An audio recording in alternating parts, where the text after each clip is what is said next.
संपत्तीच्या वादातून मित्रानेच काढला शिक्षिकेचा काटा. ATMचा वापर करून पैसेही काढले, आरोपींना अटक.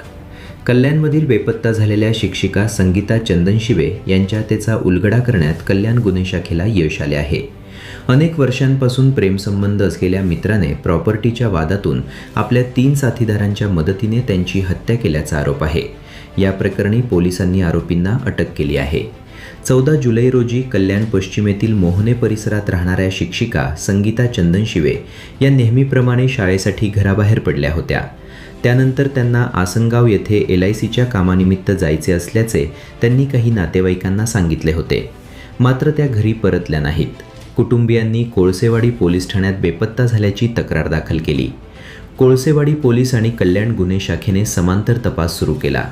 दरम्यान 4 दिवसांनंतर संगीता चंदनशिवे यांचा मृतदेह घोटी परिसरातील एका रुग्णालयाजवळ आढळून आला. त्यामुळे या प्रकरणाला हत्येचे वळण मिळाले. तपासादरम्यान मृत शिक्षिकेच्या ATM कार्डचा वापर करून घोटी येथे पैसे काढण्यात आल्याचे पोलिसांच्या निदर्शनास आले. ATMच्या CCTV फुटेज आणि तांत्रिक तपासाच्या आधारे आरोपींची ओळख पटवण्यात पोलिसांना यश आले.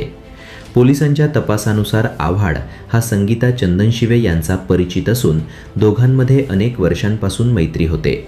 संगीता चंदनशिवे यांच्या मालमत्तेवर हक्क मिळावा यासाठी तो सातत्याने दबाव टाकत होता. मात्र त्यांनी त्यास नकार दिल्याने त्याने कट रचल्याचा आरोप आहे. पोलिसांच्या माहितीनुसार दिगंबर आव्हाड याने आपल्या साथीदार तुषार पारखे, विनोद पांडे आणि संतोष जाधव यांच्या मदतीने संगीता चंदनशिवे यांना विश्वासात घेऊन घोटी परिसरात नेले.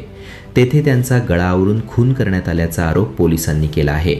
या प्रकरणी पोलिसांनी आरोपींना अटक केली आहे. पुढील तपास पोलीस करत आहे.